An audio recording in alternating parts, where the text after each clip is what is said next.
ዝናብ ምን ያደርጋል? የአቦራ የእንሽራሪት ምናምን ያደርጋል። ወንድሜ ኢየሱስ ነው የሚወድህ። እሱ አዳኝ ነው።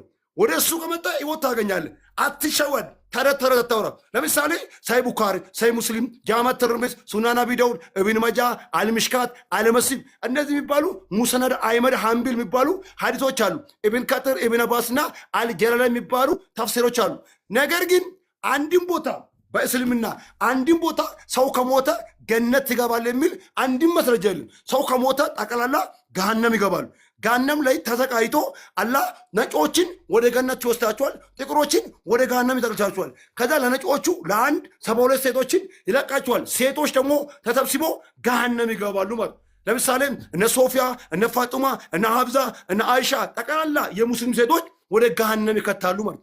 አየህ ወንድሜ ህይወት የለውም። እኛ ኢትዮጵያን ደግሞ ጥቁሮችን መልካችን ጥቁር ነው። አሁን እኔ ሙስሊም ቢሆን ገነት ነው ገሃነም ነው የሚገባው? ገሃነም። ለምን? አላህ ቀድሞ ጥቁርን ለገሃነም ብሏል።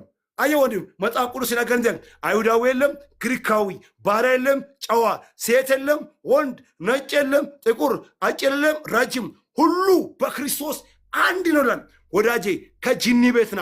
አየህ ወንድም አንድ ነገር ልንገራችሁ። አንድ ወንድሜ እንዲህ አለኝ፣ እባብ ሙስሊም ነው። አያችሁ እባብ ሙስሊም ነው። ከዛ እባቦች ሙስሊም ይላል ሐዲሶች ማለት ነው። እነዚህ መጽሐፍቶች እባባት ሙስሊሞች ናቸው። አየህ እነዚህ እባብ ሙስሊም ነው። ነገር ግን ወንድም አንተ እኔን እየጠላኝ እባብ አይገደልም ይላሉ። አይሰቀል። እባብን መግደል ገሃነም ይከተዋል። ለምን? እባብ ሙስሊም ስለሆነ። ማስረጃ ለምሳሌ ሳል ቡኻሪ 3144 ላይ እንዲሁ ሱናን አቢ ዳውድና ኢብን ማጃ አልምሽካት አልመሲብ መጽሐፍቶች ላይ በደንብ ስለዚህ ጉዳይ ያወራል። አንድ ነገር ልንገራችሁ ወንድም፣ ከክርስቶስ በላይ የሚወድ ማን ነው? ተመልከት።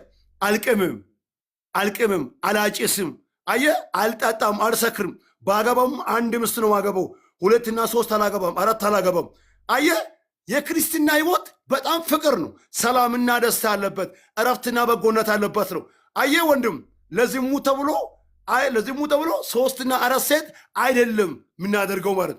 አየህ ወንድም ኢየሱስን ካመንከው ሰላም ታገኛለህ። ኢየሱስን ካመንከው እረፍት ታገኛለህ። ኢየሱስ ብቻ የዓለም መድኃኒት ነው። ዓለም መድኃኒት ነው። ኢየሱስ ብቻ የህይወት ምንጭ ነው። አንድ የሚገርም ነገር ልንገራችሁ።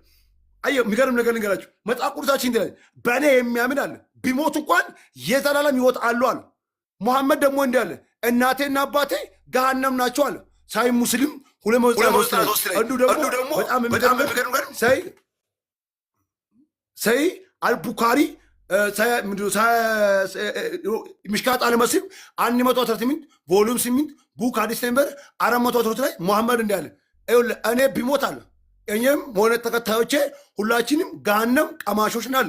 ለምሳሌ ሱረቱል አዕራፍ አንቀጽ 179 ወይም ሱራ 7 አንቀጽ 179 ላይ እንዲላል አየህ ከገሃነም ከሰዎችም በእርግጥ ለገሃነም ፈጠርነን። አላህ ሰውን የፈጠረው ለማን ነው? ለገሃነም ማለት። እግዚአብሔር ይሳ በኢየሱስ ያመኑትን ወደ ገነት፣ አላሳ አመነም አላመነም ሰው ሁሉ ገሃነም ቀማሽ ይላል። አሁን ደግሞ ሱረቱል መርየም አንቀጽ 72 ይላል። ሱራ 19 አንቀጽ 7 ይላል። እንዲላችኋል የሚገርም ነገር ማለት አያችሁ። ሰው ልጅ ሰው በጣም የሚገርም ነገር ይኸውልህ፣ እናንተ ሁላችሁ ገሃነም ወራሾች ናችሁ ይላል። ሰው ሁሉ ወዴት ይሄዳል? ገሃነም ይገባል። አየህ ወንድም ኢየሱስ እኮ ይወድሃል። ከናጣቲ ከነበደሊ ለአንተ ያጣት በመስቀል ላይ መስዋዕት ሆነ። እርሱ አምላክ ሆኖ ሳለ ፈጣሪ ሆኖ ሳለ አዳኝ ሆኖ ሳለ ስጋ ለብሶ ምድርን ጠርቷል። መጽሐፍ ሲናገር ወደ ኤፌሶን መልእክት ምዕራፍ 2 ቁጥር 6 ይላል እርሱ በእግዚአብሔር መልክ ሲኖር ሳለ ከእግዚአብሔር ጋር መተካከል መቀማት እንደሚገባ ነገር አልቆጠሩም። ራሱን ባዶ አደረገ፣ በመስቀል ሞትም ሕያው ሆኖ ራሱን አዋረደ።